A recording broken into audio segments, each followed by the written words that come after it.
Alechem, Erev Tov à tout le monde. Voilà, j'espère que tout le monde va bien.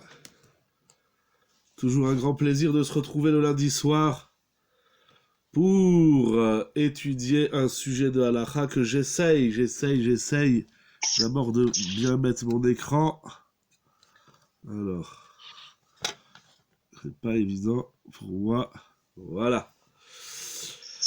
J'essaye de relier à la paracha de la semaine. Il y a tellement de sujets dans les parachiotes qui se dessinent, à travers lesquels se dessinent des notions importantes de la morale, du derech eretz, des midot, de la hashkafa, de la pensée, mais également au niveau de la halacha. Et bien sûr, Beruchim Abaim sur Yeshiva Zoom, Bezrat Hashem, Vinoam, Adonai, Eloheinu, Alléluia, Sedou, Kodena, Alléluia, Sedou, Kodena, où je voudrais dédier le shiur de ce soir pour la tzlacha de tout le clan Israël, qu'on entende des bonnes nouvelles pour tout le monde, chez tout le monde, la santé, la parnassa, les enfants, banim ou banim, oskim Torah, que tout le monde, qu'Akadosh Baruch Hu nous envoie la Géoula pour qu'on puisse étudier la Torah et découvrir ses secrets profonds. Voilà, des brachot, des cascades de bénédictions chez tout le monde, Bezrat Hashem. Nous lisons en ce moment les parachiotes de la Torah qui traitent de la sortie d'Égypte. Shemot, Vaïra, Bo Beshalach. Nous avons 4 parachiotes dans la Torah qui nous parlent, qui décrivent la sortie d'Égypte. Yetziat Mitzrayim. Cette Yetziat Mitzrayim qui s'est ramenée dans le Gaon de Vilna, qui compte 50 mitzvot dans la Torah qui sont liés directement à la Yetziat Mitzrayim.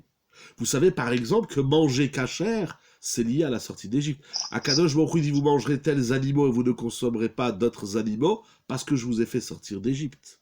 La cacheroute, c'est lié à la Yetziat Mitzrayim. Il y a des mitzvot faciles qui sont liés à la sortie d'Égypte, toutes les mitzvot de Pessah.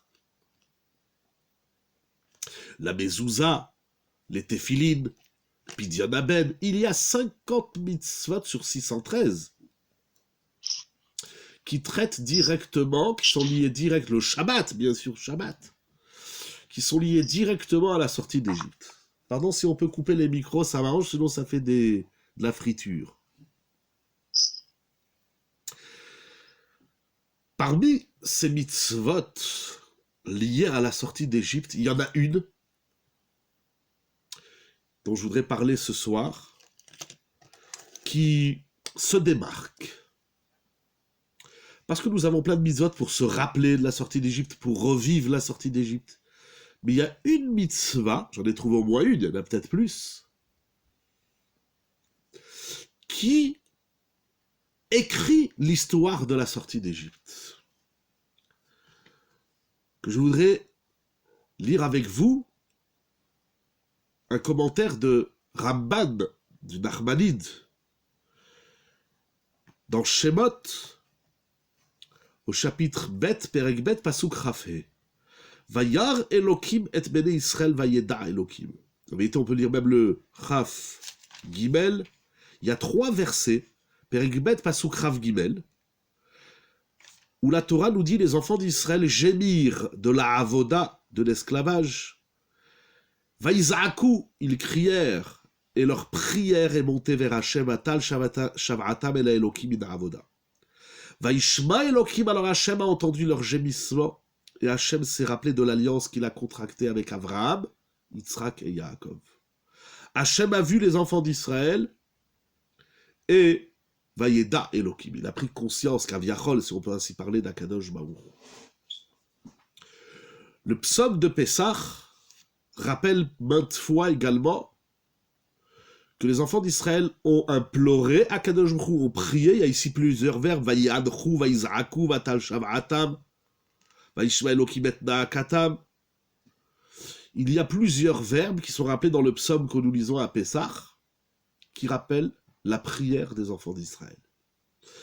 Pourquoi cette prière des enfants d'Israël, ce cri, ce gémissement, cet appel au secours d'Hachem est si important dans l'histoire de la sortie d'Égypte. Il nous dit Nachmanide le Ramban. Je prends une phrase, je triche. C'est un commentaire important, profond. Il écrit quelque chose d'incroyable. Afalpi shenishlam azman shenigzar alehem. Les enfants d'Israël, selon Nachmanide, avaient écoulé le temps qui avait été imposé pour qu'ils soient en Égypte. Le temps s'était écoulé. Ils avaient passé les années qu'Akadosh Baruch Hu avait prévues. Lo ayu re'uyim le'igael kemo shemefurash al yede Yechezkel, chapitre 20, verset 8. Le Ramban dit quelque chose d'incroyable. Le temps de l'esclavage s'était écoulé. Et au terme de ce temps défini par Akadosh Baruch Hu, les enfants d'Israël ne sont pas aptes à être libérés. Lo hayu re'uyim le'igael. Et il dit le Ramban, il appuie sa thèse sur un pasouk dans Yechezkel, vous verrez dans Yechezkel, chapitre 20, verset 8. C'est incroyable. Et là, alors qu'est-ce qui a déclenché, écrit l'histoire de la Géoula, l'épisode de la Géoula? Mipene Atsaaka. C'est parce que les enfants d'Israël ont crié, ont imploré à Akadosh Baruch Hu, Kibel Tfilatam Berachamav. Alors Akadosh Baruch Hu a accepté, a accueilli leur prière par sa miséricorde. C'est incroyable ce qui est écrit ici dans le Ramban. La tfila des enfants d'Israël va déclencher la Géoula alors qu'ils sont à ce moment-là inaptes à la Géoula. Donc nous avons plein de mitzvot, encore une fois 50 mitzvot qui sont liés à la sortie d'Égypte. Mais nous avons une mitzvah au moins, il y en a peut-être d'autres, je ne sais pas, mais en tout cas, selon le Ramban, la tfila, ce n'est pas qu'une mitzvah qui rappelle la liberté, la Géoula, mais c'est une mitzvah qui déclenche la Géoula. Alors qu'on est incorrect, inapte à la Géoula. C'est incroyable. C'est la force de la tfila. Cette prière que nous faisons maintes fois dans la journée, certes les 3 prières, Shacharit, Mincha, Arvit, ou toutes les bénédictions que nous récitons, les 100 brachot que nous récitons par jour au moins, les brachot qu'on se souhaite, les prières personnelles, intérieures, intimes, la tfila, c'est tellement puissant que ça déclenche la Géoula alors même qu'on est inapte. Lo hayu re'uyim le'igael. Le cri fait partie de la tfila. Il y a 10 verbes dans la tfila, 10 mots, 10 adjectifs. Et le cri s'inscrit dans le programme de la tfila. Asara leshonot shel tfila, c'est écrit, Chazal disent, il y a 10 expressions dans la tfila, et le cri, la tseaka, fait partie du programme de la tfila. Cette tfila qui est si importante, majeure, qui déclenche la Géoula collective du peuple, national, la Géoula de l'individu. Comme nous avons rappelé il y a quelque temps le pasuk Lishuatecha, Kiviti Adonai. Priez à Kadosh Baruch Hu pour qu'il nous porte secours, individuellement, collectivement. Je ne vais pas rentrer maintenant dans le détail de chaque mot de la tfila, c'est un grand sujet. Je dis juste que la tseaka, le cri, c'est aussi une tfila. Malheureusement, le peuple d'Israël a du mal à croire à la puissance de la tfila, à ce cadeau inouï qu'Akadosh Baruch Hu nous a fait que de prier et qu'Akadosh Baruch Hu écoute notre tfila. Il y a plein de textes qui parlent sur ça, plein de sfarim, le Chafetz Chaim. Encourager Il y a plein de textes du Chafetz Chaim sur la tfila.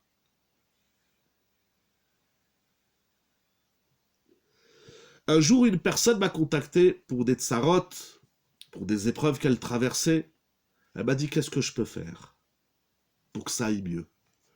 Je lui ai dit, monsieur, il faut prier la tfila, le koach tfila. Qui plus est, si la tfila elle est honnête, qui plus est lorsque la tfila elle est en minyan avec le tzibour, qui plus est lorsque la tfila elle se trouve dans un endroit de kdusha. J'ai dit à ce monsieur, j'entends les tsarot que tu as, qu'Hachem nous en préserve, j'ai une solution pour toi. J'ai une ségoula. Les gens, ils cherchent des ségoulottes, ils inventent des ségoulottes. Des cloneries, comme je dis. Tu veux une ségoula qui marche, c'est écrit dans le Chumash. C'est la tfila. Vous savez ce qu'il m'a répondu, ce bonhomme? Il m'a dit, il n'y a pas autre chose. Je dis, moi, j'ai rien d'autre, j'ai la tfila. C'est pas un menu, la Torah. On n'est pas au restaurant. On n'est pas sur un site internet et vous allez dans le menu. Dans la Torah, la plus grande ségoula, la ségoula la plus efficace, qui déclenche les plus grands événements de l'histoire, de l'individu, de la collectivité du clan Israël, c'est la tfila. Paro, dans la paracha de Vaera, parce que nous sommes dans Vaera, a compris ce rachat, cet impie, cet homme si insensé, cet homme animé des midotes les plus horribles, des vices les plus dramatiques. Lorsqu'il est frappé par les plaies, il demande à Moshe Rabbeinu de prier à Akadosh Baruch Hu.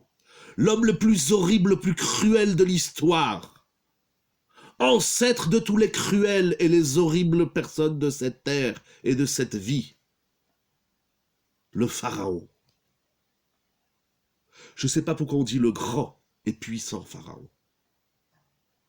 Il est tellement grand que les sages disent qu'il mesurait 50 cm, peut-être pas à prendre à la lettre, mais il n'a rien de grand, si ce n'est que son horreur, si ce n'est que les vices qui animent sa vie. Mais lorsqu'il est frappé, lorsqu'il a un coup, Dam Tzfardea Kinim Arov, etc., lorsqu'il est frappé par les plaies, il appelle Moshe et Aaron et il leur dit « Ha'atiru el Hashem » Vous vous rendez compte? Paro Aracha, il a compris des choses que certains d'entre nous n'ont pas compris. C'est pour ça que Paro, il est écrit dans la Torah. Sinon, il n'a pas de place dans la Torah. Un homme aussi horrible, aussi insensé, il n'a pas de place dans notre sainte Torah. Qu'est-ce qu'il fait là, Paro? On a besoin de parler de lui, de parler de lui chaque année. Et toute la vie, on parle de Paro, le pharaon, le pharaon. Quel le pharaon? De quoi? C'était un malade mental. Un homme atteint de maladie psychiatrique, on dirait aujourd'hui. Un fou. Il a une place dans la Torah. Un idolâtre. Un débauché, Ervat Haaretz. Un homme qui n'a aucune sensibilité pour l'être humain. Rabaisser les hommes, Befarer, Beavodakasha. Mais Paro, il a compris une chose. C'est que quand ça va mal dans ta vie, il y a une seule adresse. Il y a une seule ségoula, je reprends les mots modernes d'aujourd'hui, c'est la tfila. Et si tu ne sais pas prier, eh ben tu vas voir Moshe et Aaron, Ha'atiru el Hashem. Pourquoi? Paro a compris et pas certains d'entre nous. Moi, je le dis en affirmatif, vous le dites en interrogatif. Alors on va le dire en exclamatif. Parce qu'ils n'ont pas lu la Torah. Parce qu'on n'a pas de Emouna dans la... On lit la Torah, on dit ouais, bon d'accord, c'est écrit que la prière, ça marche. Paro, il dit à Kadosh, il dit à Moshe Aaron, je vous en supplie, Ha'atiru el Hashem. Cependant, je me suis posé une question. Pourquoi Paro il prie pas par lui-même? Vous savez, le Chafetz Chaim, j'ai déjà ramené ça souvent. Le Chafetz Chaim, lorsque les gens venaient le voir, il disait « Rav, on a un problème, priez pour nous. » Il leur disait « Bien sûr que je prie pour toi, le Chafetz Chaim. Il dit qu'il faut prier pour le clan d'Israël. Il ne faut pas prier que pour son nombril. Parler avec Hachem, c'est pas prier, c'est autre chose. Parler avec Hachem, c'est autre chose. Ça peut être de la tfila, mais pas systématiquement. Lorsque les gens venaient chez le Chafetz Chaim, ils lui disaient « Rav, j'ai un problème, priez pour moi ». Il leur disait « Si Akadosh Baruch Hu, il t'a envoyé l'épreuve à toi, c'est qu'il veut ta tfila à toi. Gadol tfilat acholé. Hachem, il t'a envoyé une épreuve, il veut que toi, tu pries. Bien sûr, nous, on va prier avec toi, on va t'aider. Mais ne t'appuie pas sur la tfila de l'autre. Prie par toi-même. Dans le Sidour, dans les Teilim, dans les Marzorim, dans le Birkat Amazon. Prie par toi-même. Ribono Shalolam. On est tellement assistés qu'on veut que les tzadikim y prient pour nous. Non, disait le Chafetz Chaim. Alors je me suis posé la question. Pourquoi Paro, s'il a compris que la tfila, elle marche, pourquoi Paro, il prie pas par lui-même? Pourquoi Paro, il fait appel à Moshe Aaron? Certes, Moshe Aaron, c'est des Gdolim.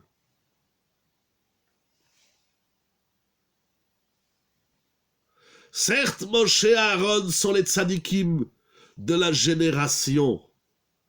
Mais Paro, il prie pas par lui-même. Pourquoi? La réponse, elle est écrite dans la paracha de cette semaine, et c'est une halakha, nous allons voir dans le Shulchan Aruch, une halakha extraordinaire. Mais lisons d'abord un pasouk dans la paracha de Vaera.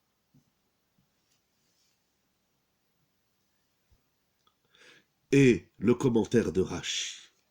Il est écrit au Perek Zayin Pasouk Tedvav, chapitre 7, verset 15. Akadosh Baruch Hu parle à Moshe et lui dit, le cœur de Paro est lourd, pesant. Paro, c'est un personnage lourd, il est lourdeau, kaved. Et il refuse de renvoyer le peuple. Alors toi, Moshe Rabbeinu, va chez Paro. Baboker, le matin. Ine yotze habayma. Voilà que Paro sort le matin vers le fleuve. Venitzavta likrato al sfat hayor. Et tu te dresseras à sa rencontre devant lui, sur le bord du fleuve, et tu feras ce que je te dis de faire, en simple de renvoyer le clan d'Israël, de le libérer.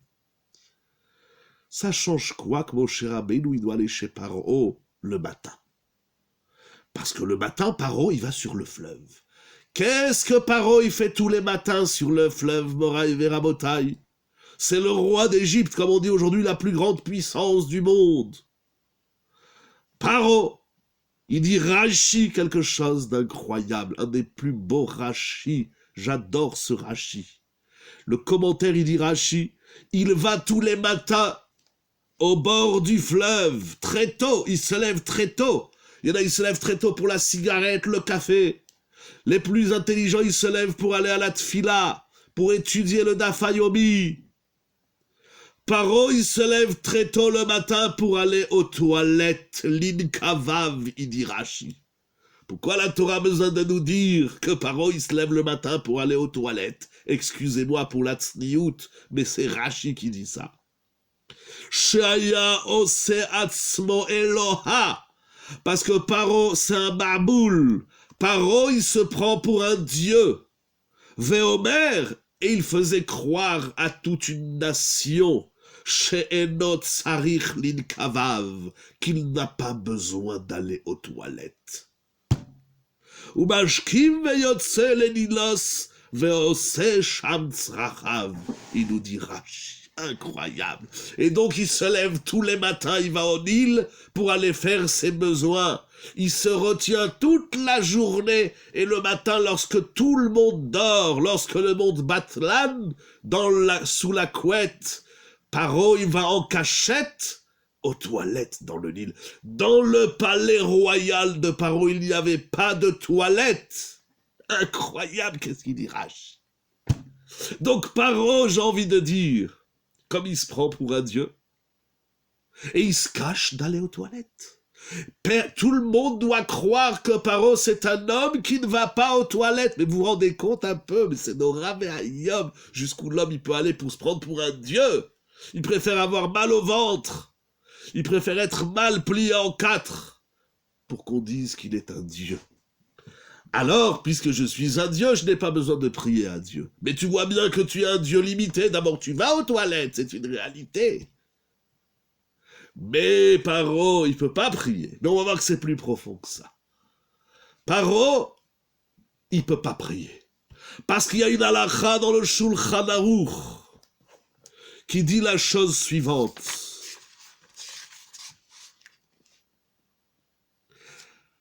Haya, dans Orach Chaim Siman Tzadik Bet, il dit le Shulchan Aruch Rabbi Yosef Karo. Haya tzarich lin kavav. C'est de la halakha, Moraï Verabotai. On a dit le lundi soir, c'est de la halakha.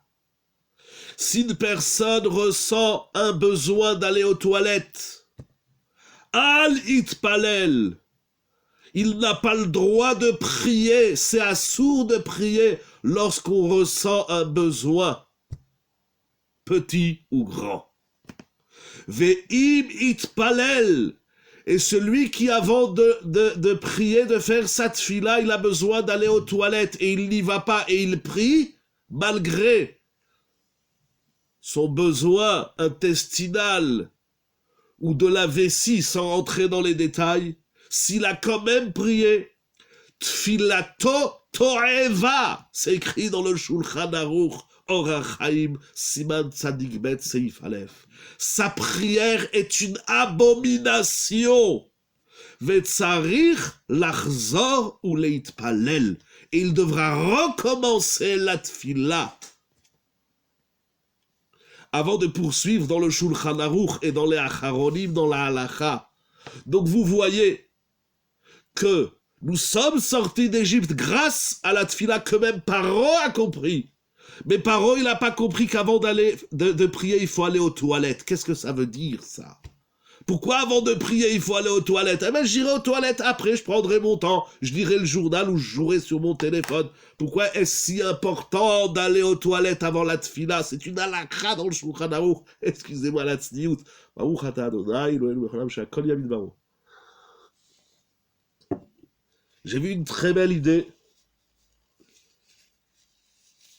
dans le Sefer HaParasha HaMarkima de Rav Shilo Ben David, un livre très intéressant sur le Chumash. Il étudie le pasouk qui vient un peu plus loin, chapitre 8, verset 18, dans Vaera Perek Chet, pasouk Yutret. Donc ça veut dire que de l'Égypte, nous apprenons deux choses. Premièrement, la force, le devoir, la puissance de la tfila. Mais nous apprenons également, et il y a plusieurs aspects, mais j'en ai dit un ce soir, on apprend également comment prier. Parce que si tu pries et Hachem ne te répond pas, il y a des raisons. Et peut-être qu'une des raisons, c'est qu'avant de prier, tu n'as pas été aux toilettes. C'est incroyable. Pourquoi c'est une halakha? Pourquoi celui qui prie alors qu'il a besoin d'aller aux toilettes, sa tfila, elle est abominable? Il doit recommencer la tfila. C'est pas je fais mincha vite, j'irai aux toilettes après. Assour! Donc de l'Égypte, nous apprenons deux choses. L'importance et la puissance inouïe et inégalable de la tfila. Mais également, nous apprenons comment prier. La tsura de la tfila. La tfila, c'est pas on vient... Bon, on va pas faire du moussard. La tfila, elle a une tsura. Il y a le contenu de la tfila, il y a la forme, le fond et la forme de la tfila. Et une des halachot fondamentales de la tfila, al itpalel, c'est assourd de prier quand on a besoin d'aller aux toilettes. Pourquoi? Il dit Rav Shilo Ben David, si vous regardez bien le pasuk Chet, chapitre 8, verset 18 de Vaera. Veifleti bayom hahu et eretz Goshen asher ami omed alea lebilti eyot shamarov lema'an teda. Akadosh Baruch Hu. Ah, pardon, j'ai pas eu le temps de lire la question, si vous voulez la renvoyer. Ça, je reprends un peu mon souffle. C'est que pour et par les mêmes lettres, c'est peur et c'est la Vodazara par excellence. Exact. C'est juste. Il y a du péor là-dedans. Paro, péor, exact. Les Akadosh Baruch dit, je vais envoyer la plaie des bêtes sauvages, Arov, les Ma'an Teda, afin que tu saches qu'il y a ni Hachem, il dit à Kadosh Baruch, je suis Hachem, Bekerev Haaretz, au milieu, dans les tripes de la terre. À Kadosh Baruch, on doit savoir qu'il est là, il est ici. Covid ou pas, Hachem, il est là. Qu'est-ce que ça veut dire qu'Hachem, il est là? Il dit Rashi quelque chose d'incroyable. Afalpi shechrinati bashamaim. Même si ma shrina se trouve dans le ciel, dans les cieux élevés. Xerati mitkayemet batartonim.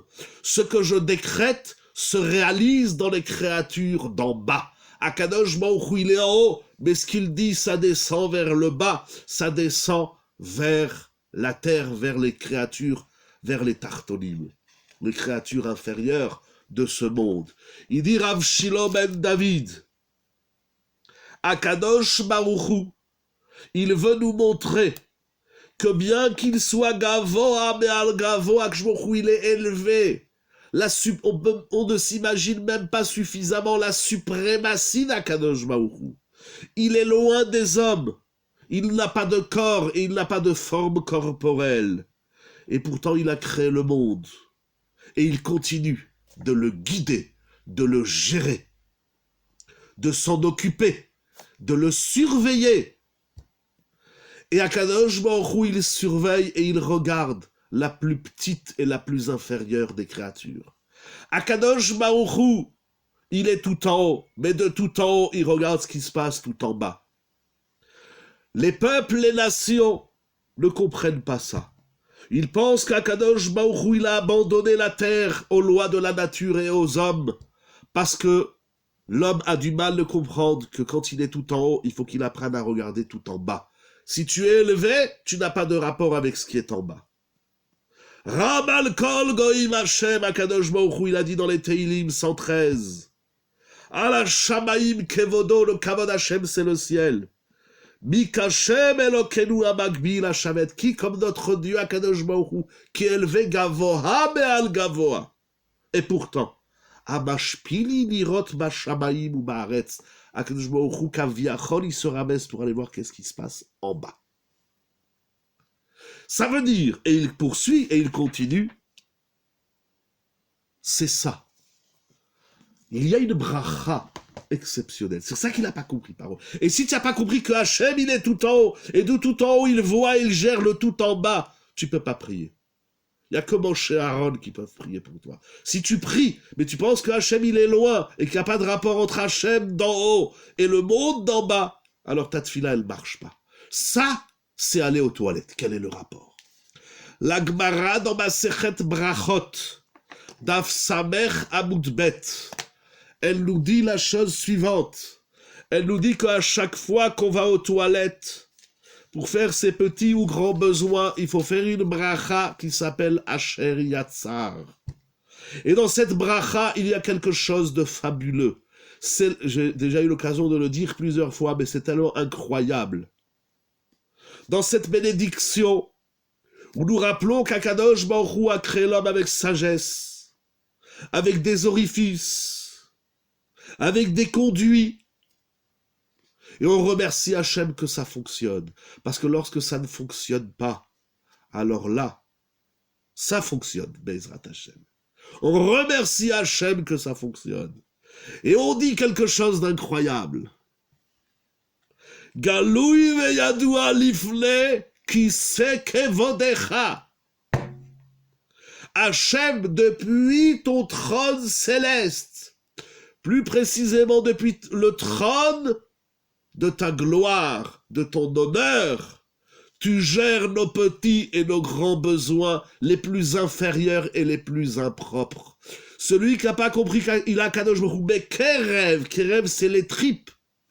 Celui qui n'a pas compris qu'Akadosh Baruch Hu, il est à l'intérieur de son intestin et de sa vessie, il ne peut pas prier. C'est la seule bracha Nous, lorsqu'on va aux toilettes, non seulement qu'on se lave les mains, il y a des gens qui vont aux toilettes qui après ils mangent des cacahuètes, ou qui touchent les uns et les autres.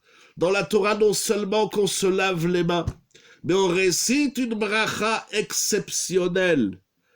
Galoui veyadoua, c'est l'unique bénédiction que nous récitons dans toutes nos prières de l'année de Shabbat Rosh Chodesh. Rosh Hashanah, Kippour, Sukkot, Purim, Simchat Torah, Hoshana Rabbah, Shavuot. Chanukah et Purim, c'est la seule bracha que 1, 2, 3, 4, 5, 10 fois par jour, chacun selon ses besoins, et Bezrat Hashem, je vous donne la santé à tout le monde, on parle du Kisei HaKavod. Et ça, monsieur Paro, il a compris que la tfila, elle marche. Mais pour que la tfila, elle marche, il faut que tu comprennes qu'Akadosh Baruch Hu, il est à l'intérieur de tes tripes. Qu'Akadosh Baruch Hu, tout haut, élevé, saint, et encore les mots sont petits et uniques, Hashem, il est Echad. Akadosh Baruch Hu, il est là. Excusez-moi que je le dis de cette façon, quand tu vas aux toilettes. C'est Nora Ve'ayom. La puissance d'Hachem, on la ressent dans notre intestin, dans notre vessie, dans notre corps, dans notre faculté de voir, d'entendre dans tous les sens. Mais même, Baruch ata Hashem rofei chol basar ou mafli la'asot, Akadosh Baruch Hu, il fait quelque chose d'incroyable, c'est le corps humain. Et quand, malheureusement, il y a un petit bug dans ce corps, alors on implore Akadosh Baruch Hu, implorons Hachem, avant que Chas Shalom, il y ait des bugs, et s'il y en a, ben, qui reviennent, tout se remet dans l'ordre, Bezrat Hashem. Pourquoi on parle du Kisei HaKavod? Le Etz Yosef explique que toutes les nefashot, les âmes primaires, vous savez qu'on a deux âmes, il y a l'âme primaire, comme ça je la traduis, certains la traduisent l'âme animale, et il y a l'âme supérieure, on va dire l'âme inférieure et l'âme supérieure. L'âme supérieure, c'est la Neshama, qui touche le Sechel, le Tselem Elohim, etc. Des notions élevées d'un monde élevé, le Sechel, auquel l'homme a accès, bien évidemment. On ne parle pas de choses de l'homme n'a pas accès. Mais il y a le Nefesh inférieur. Le Nefesh inférieur qui se trouve chez les animaux, les minéraux, les végétaux, qui se trouvent chez tout le monde. Toute créature soit-elle, elle a un Nefesh. Ce Nefesh, cette âme que j'appelle inférieure, c'est ce qui lui permet de se mouvoir, de bouger, de ressentir, de vivre, d'éclore, de faner, de mourir, etc., etc. C'est des nefesh inférieurs.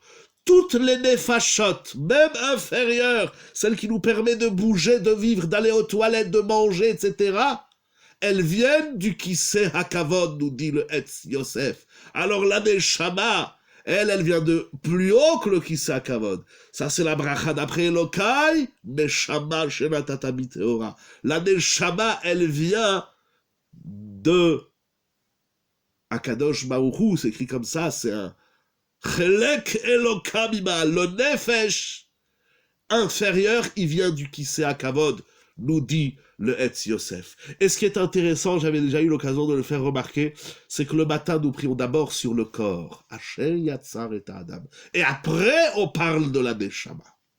Moraï et Rabotai, pour dire un mot sur la halacha, il y a tellement à dire sur cette bracha exceptionnelle de Asher Yatzar. J'avais lu autrefois, je l'ai cherché avant le shiur, j'ai pas eu beaucoup de temps pour le retrouver, mais le Chafetz Chaim HaKadosh disait, celui qui dit Asher Yatzar Mekavana, avec son intensité, mais son intensité c'est de comprendre qu'Akadosh Baruch Hu, tout loin et éloigné et puissant et élevé qu'il est, il descend vers l'homme et il Ramal Kol Goyim Hashem. Akadosh Baruch Hu de sa romémout, il vient s'occuper des besoins les plus bas, si on peut ainsi dire, les moins, je dirais, les moins glorieux de l'homme lorsqu'il va aux toilettes. Ça, c'est la grandeur d'Akadosh Baruch Hu. Paro, il peut pas prier, parce que Paro, il va pas aux toilettes. Alors d'abord dans l'halakha, c'est-à-dire que si tu vas pas aux toilettes, t'as pas le droit de prier. Et pourquoi c'est important d'aller aux toilettes avant de prier? Parce que quand tu vas aux toilettes, tu vas dire Hacheri Hatzar, et tu vas comprendre d'où tu viens, et tu vas comprendre qu'Akadosh Baruch Hu, et où tu vas, d'où tu viens, et vers où tu vas, et qui s'occupe de toi dans ces activités des plus, entre guillemets, sales, impropres de la vie. Et pourquoi Akadosh Baruch Hu, il a fait qu'on doit dégager de notre corps des déchets? Parce qu'Akadosh Baruch Hu, il veut qu'on se rende compte, qu'on prenne conscience que sa grandeur, elle se trouve même dans les choses les plus basses, les moins, encore une fois, glorieuses. Akadosh Baruch Hu, il est de partout. Ça, pardon, il peut pas comprendre. Ça, il peut pas admettre. Il préfère dire, je ne vais pas aux toilettes, je préfère avoir mal au ventre toute la journée. Alors, il y a, pour dire un mot de halakha, il y a une she'ela. Pourquoi on a cet enseignement de Paro?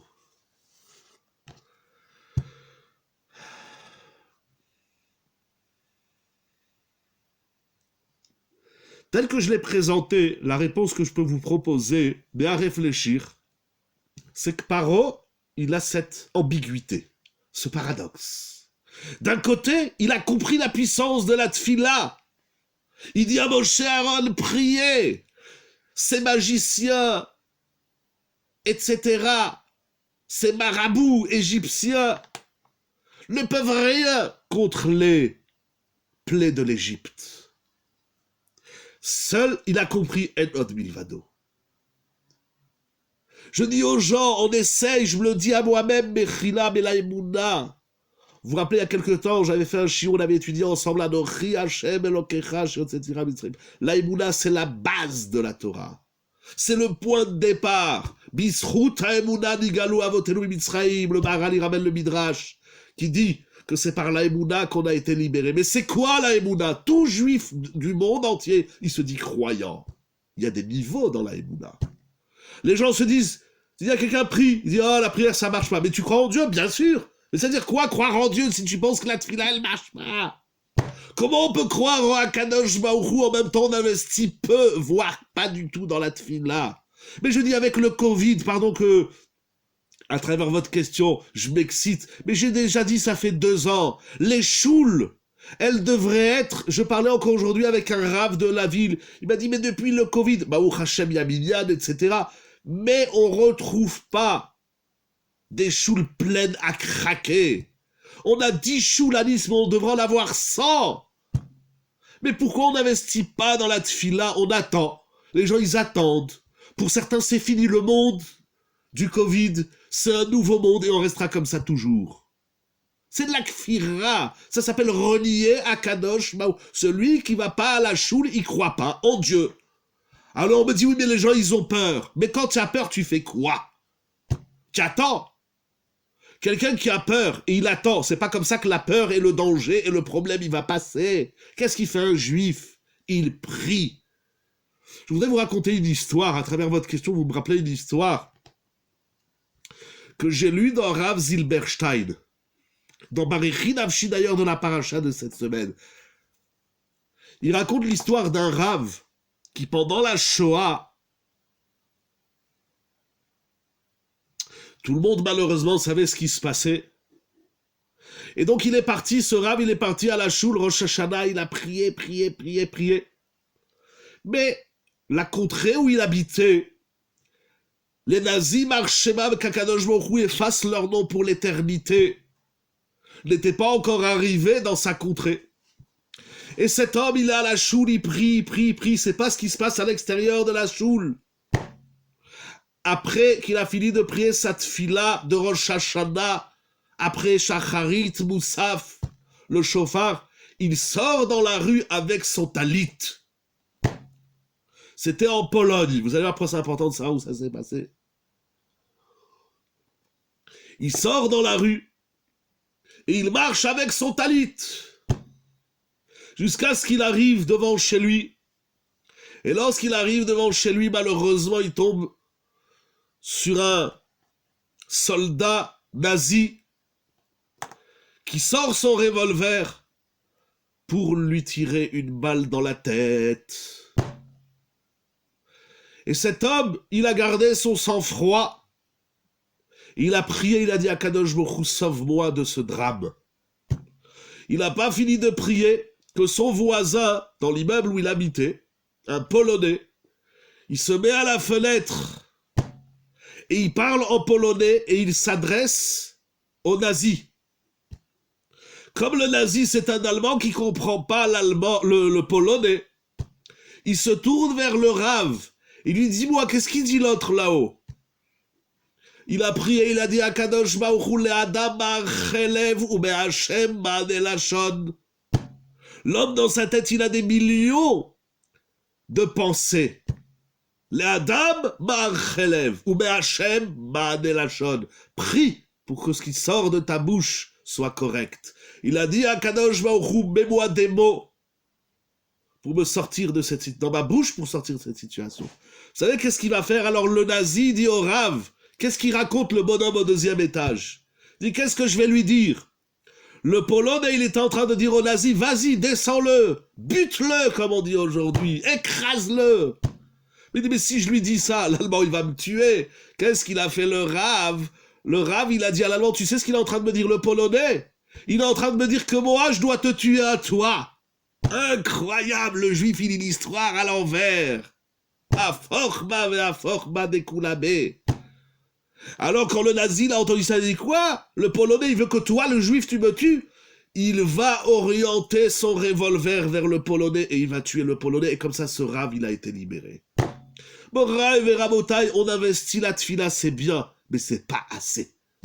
N'attendons pas que les choses se passent. Elles ne se passeront pas tant qu'on ne prie pas. D'être soumis à Paro, c'est tellement une soumission que ça annule presque notre espoir.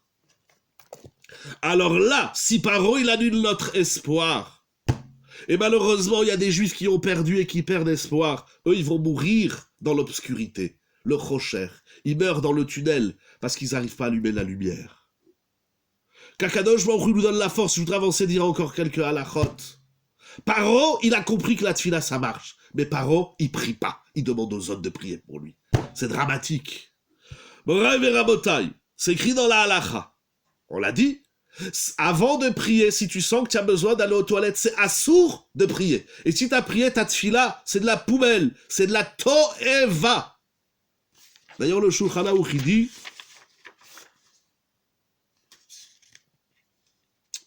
que c'est ramené dans le Mishnah Brura, dans les Poskim.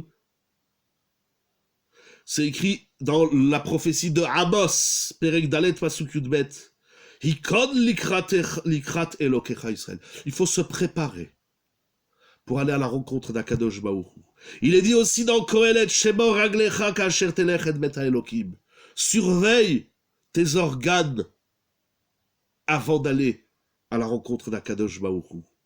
Les sages apprennent d'ici dans Brachot d'Afrav Gimel Amoudalet qu'avant de prier, il faut aller aux toilettes.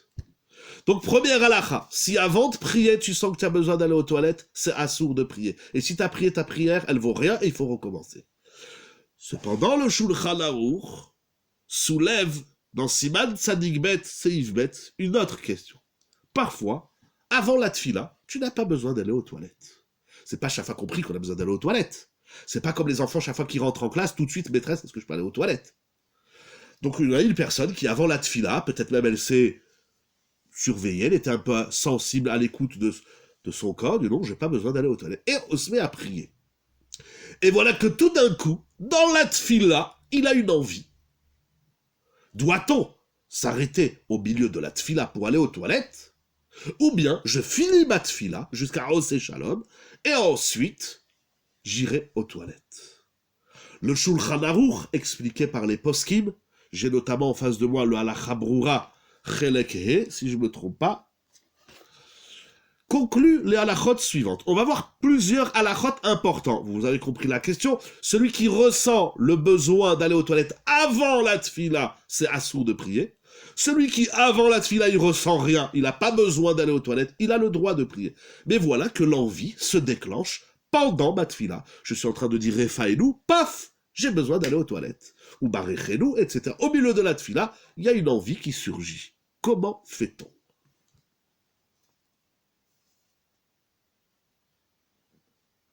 Alors, si l'envie est pressante au point de ne pas pouvoir se retenir, 72 minutes, alors c'est assourd de s'interrompre. 72 minutes, c'est quand même long. C'est-à-dire, bon, on sent qu'on a une petite envie, bon, on peut se retenir, bon, on finit cette fille-là. Mais si on peut se retenir 72 minutes.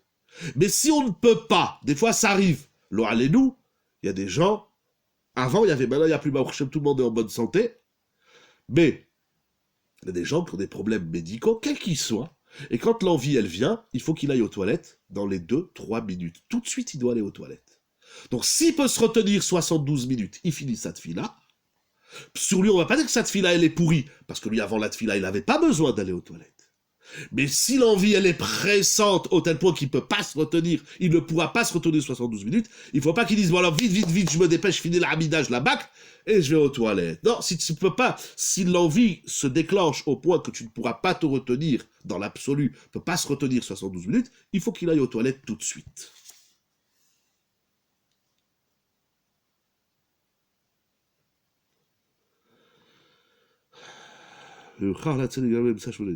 Oh. Si il ne peut pas se retenir, donc il va aux toilettes, mais maintenant voilà le temps qu'il prend pour aller aux toilettes, ça lui prend un peu de temps. Voilà, on va rester très général. S'il y a des questions particulières, alors c'est hors chiour. Là, je ne peux pas trop rentrer dans le détail, mais des fois, lorsque la personne va aux toilettes, ça prend un certain temps. Alors, si le temps, on va dire, il a dû rester 10 minutes aux toilettes. Voilà, il a très mal au ventre, il a une gastro, comme ils disent aujourd'hui, il a dû rester 10 minutes ou plus aux toilettes. Si le temps du toilette dépasse le temps d'avoir fait la hamida, un exemple, en moyenne, c'est peut-être pas une moyenne, mais en tout cas, peu importe. Il dit Rav Yitzhak Yosef, ça dépend de chacun. Si toi, quand tu fais la hamida, ça te prend 5 minutes. Donc si tu restes aux toilettes plus que 5 minutes, il faut recommencer, quand tu reviens, quand tu as fini, il faut recommencer la hamida depuis le début. Si ça t'a pris 1 minute, alors quand tu reviens, tu ne recommences pas depuis le début, tu reprends là où tu t'es arrêté. Tu t'es arrêté à tout d'un coup, tu as une envie pressante. Ah ben tu vas aux toilettes. Si ça te prend 1, 2, 3 minutes, tu te laves les mains, tu reviens et tu continues. C'est l'ahlanou, etc.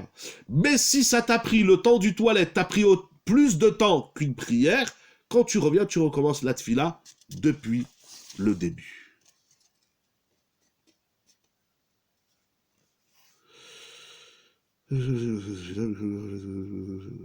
Oh. Donc, inspiré du Al-Khaboura et du livre magnifique Asher Yatzar du Rav Etan Shushan. Donc notre personne, elle va aux toilettes. En fonction du laps de temps que ça lui a pris d'aller aux toilettes, ça dépend s'il devra recommencer la tfila depuis le début ou pas. Maintenant, lorsqu'il sort des toilettes, donc lui s'est arrêté au milieu de la tfila, il s'est arrêté à Barechenou. Il va aux toilettes, il revient, ça lui a pris 30 secondes, 1 minute. Il va se laver les mains. On sort des toilettes, on se lave les mains. On s'essuie les mains. Maintenant, il revient. Il reprend la tfila là où il s'est arrêté.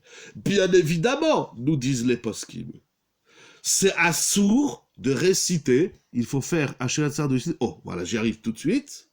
Il est interdit de dire Asher Yatzar tout de suite. Parce que n'oublions pas que ce bonhomme, il est au milieu de sa hamida. Donc il ne fera pas Asher Yatzar tout de suite. Il se lave les mains, il revient, il reprend de là où il est, et après, oh c'est Shalom Bimromav, il dira Asher Yatzar. Pourquoi? Nous apprenons cela de ce qu'écrit le Shulchan Aruch. Je crois que c'est dans Siman Koufbet, j'ai pas écrit le Siman, je crois que c'est dans Siman Koufbet, qu'au milieu de la Hamida, vous faites la Hamida, il est interdit, de s'interrompre au milieu de la Hamida, même pour répondre Kaddish et Kedusha. Au milieu de la Hamida, on ne répond à rien du tout. Donc, on ne répond pas Kaddish Kedusha, on ne dit pas Asher Yatzar. Le Asher Yatzar, tu le diras après la tfila. Le mieux même, c'est de dire Asher Yatzar, ça ne concerne que la Mida, pour le décalage de Asher Yatzar, pardon, j'ai pas bien... Ah non, il y a d'autres exemples, oui, c'est-à-dire là, il va décaler, il ne peut pas dire Asher Yatzar tout de suite, Parce lui, il est au milieu de la Hamida. Donc bien sûr, il peut pas parler. C'est pas il parle avec son copain, ouais, j'ai mal au ventre, etc., ou je sais pas quoi, ou il y a, salut, comment ça va? N'oublions pas que c'est une personne qui est au milieu de la Hamida. Donc, étant au milieu de la Hamida, il n'a pas le droit de parler. Assourd de parler. Donc, lorsqu'il revient des toilettes, il n'a pas le droit de dire Asher Yatzar. Et jusqu'où ça va? Soulève le Rav Etan Shushan dans son livre Asher Yatzar, page Shinnoun. A priori, et si c'est le... Oh, je parle que de la Hamida. Grande question. J'ai failli parler aussi du schéma, mais j'en parlerai pas ce soir. D'abord, j'ai pas tous les livres ici, une partie sur la yeshiva, mais aussi le temps avance. C'est une très bonne question. Comment on fait quand on est au milieu du schéma? Ce soir, on est au milieu de la Hamida. Bonne question. Rappelez-moi, demain, vous m'envoyez un message à la yeshiva, et je vous dirai, sauf si vous avez de la chance, attendez. Bon, allez, attendez. Est-ce que je l'ai ici? Non,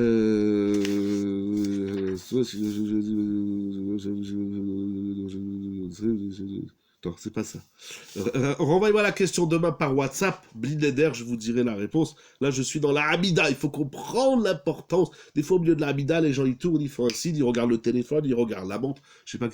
Et si c'est après Maïm Acharonim, on va pas maintenant faire toute la Torah de Asher Yatzar. J'avais parlé il y a quelques temps après Maïm Acharonim, c'est sûr qu'il faut faire Asher Yatzar. On avait parlé de ça il y a quelques mois, je me rappelle plus. J'ai déjà dit quelques shiurim sur Asher Yatzar. Il faut les retrouver sur les chaînes YouTube de la Yeshiva. Et voilà, on est dans la Hamida. Concentrons-nous sur la Hamida. C'est même préférable, nous dit le Rav Etan Shushan, de dire Asher Yatzar seulement après la Nefilat Apayim, au moins pour les messieurs. Vous savez qu'après la Hamida, tous les matins et les après-midi, on fait le vidouille, on fait Nefilat Apayim. Et c'est écrit dans le Shulchan Aruch qu'entre la Hamida et Nefilat Apayim, il ne faut pas parler. Donc le mieux, c'est de le faire après, sauf si on risque de passer le temps ou si on risque d'oublier. Donc, au milieu de la Hamida, il s'arrête, il va aux toilettes, il se lave les mains, il revient, il finit la Hamida, il dira Asher Yatzar après la Hamida. Le Rav soulève encore une question très intéressante. Des fois, on sort des toilettes, on se lave les mains, et on fait Asher Yatzar instinctivement. Donc maintenant, ce bonhomme, il est au milieu de sa Hamida, il est à Barechenu, il est à Shivenu, il est à Shema Kolenu, il va aux toilettes, il se lave les mains, il commence à Asher Yatzar et Adam, il dit « Ah !» Il se rappelle qu'il est au milieu de l'Hamida, qu'il n'a pas le droit de dire Asher Yatzar. Doit-il continuer la Barad Asher Yatzar et ensuite reprendre l'Hamida? Ou bien doit-il s'interrompre au milieu d'Asher Yatzar et faire la bracha par la suite? C'est une grande discussion entre le Rav Ludmir et le Rav Moshkovitz. Selon le Rav Ludmir, si par erreur tu as commencé la Hamida, tu as commencé Asher Yatzar, il faut que tu termines. Selon le Rav Moshkovitz, il dit tu t'arrêtes au milieu d'Asher Yatzar. Là où tu arrives, Asher Yatzar est un Chorba. Tu es arrivé là, tu t'arrêtes, tu fais la Hamida, et après la Hamida, tu continues de là où tu t'es arrêté au milieu d'Asher Yatzar. C'est un petit peu compliqué comme Shita, mais c'est une question. Et enfin, dernière question, on peut faire Asher Yatzar à la fin de la... Oulala, attendez, pardon, Mechila, Baruch Hashem, là les questions, elle clignote. Mais je suis vraiment désolé, si vous pouvez me renvoyer d'abord la question précédente. Ah, on peut s'interrompre n'importe où dans la Mida ou entre deux paradas de... Le mieux, très bonne question, c'est de s'interrompre après avoir récité la bracha. Ça veut dire, Baruch Ata Hashem, Akel Akadosh. Là, il va aux toilettes. Mais là aussi, ça va dépendre de l'insistance. Si c'est pas possible, honnêtement, il y a plein de shittot, le Mishnah Bura, le Chayadam, le Rama, le Shulchan Aruch Harav, d'ailleurs c'est ça Iloula, je sais pas si c'est ce soir ou demain soir, Abshlomo Zalman de l'Adi, le Shulchan Aruch Harav, le Chayadam, le Kafarim, il y a plein de shittot dans la halacha, comment il faut faire, j'ai simplifié, j'ai dit vraiment des cas généraux, après il y a des cas très très particuliers, en tout cas, il finit la bracha, il va aux toilettes.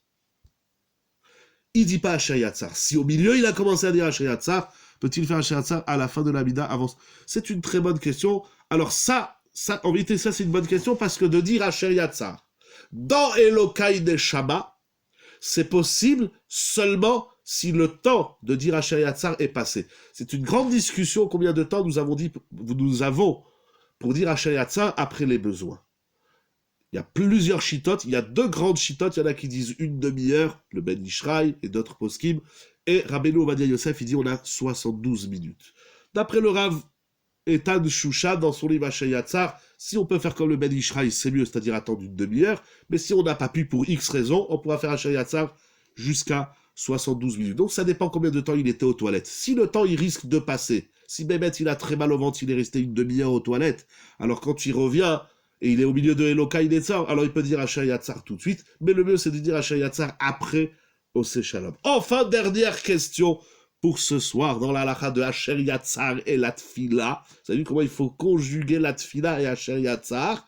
Ça veut dire entre la paracha où nous avons vu donc d'un côté la puissance de la Tfila de la Géoula, Paro qui comprend la Tfila entre Shemot et Vaera, et Paro qui va pas aux toilettes, j'ai cherché dans la halakha et j'ai retrouvé ce siman. Une dernière halakha Morav et Rabotai pour ce soir.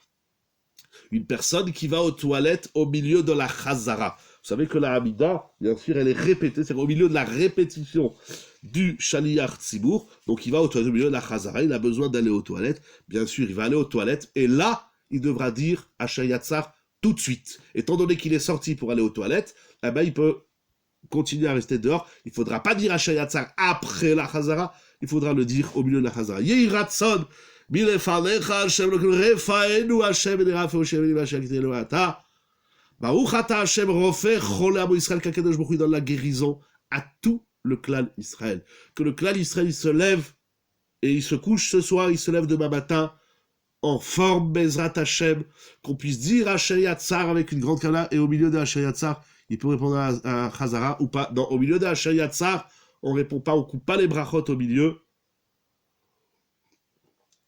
Voilà, je dédie ce chiour pour tout le clan Israël, pour vous qui étiez là ce soir avec moi pour partager ces idées incroyables, improbables de la paracha, de la halakha,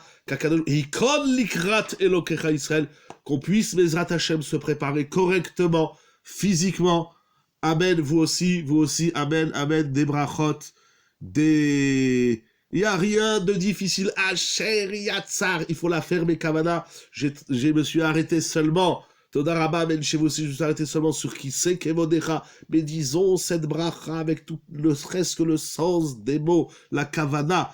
Voilà, il faut remercier toute l'équipe, Rabbi Yonatan, son épouse, toute l'équipe de Yeshiva Zoom pour tout le travail extraordinaire que vous faites. Todarabah, que je vous comble de cascades de brachot se déverse la doule Chol Israël. Je vous bénisse tout ce Kaal et qu'on n'entende que des bonnes nouvelles et que nous soyons tous, tout le clan Israël en bonne santé pour la gloire. L'unique gloire d'Akjborou l'ifner chisechevodecha, que la gloire d'Akadosh Baruch Hu se dévoile encore plus dans le monde. Et je terminerai avec le Ramban. Pourquoi? Parce que le Ramban, il dit tant que Hachem, tant que les bénis Israël, ils prient pas Akadosh Baruch Hu. Le Ramban de tout à l'heure, que j'ai ramené au début du Shiur, il dit tant que les bénis Israël, ils ne prient pas, que chez nous donne que des brachot, amen chez vous aussi, encore et encore de brachot, ad belidai. Il dit le Ramban, tant que les bénis Israël ne prient pas, Akadosh Baruch Hu, il est dans le Esther Panim. Akadosh Baruch Hu, il se cache quand on ne prie pas. Mais lorsqu'on prie, Akadosh Baruch Hu, il se dévoile. Yeshiva Zoom pour la gloire d'Akadosh Baruch Hu et la bracha de tous les clans d'Israël. Des cascades de bénédictions se déversent. La nous, Ulchol Israël. Amen. Toda Rabba. Merci beaucoup, Bessorot Tovot.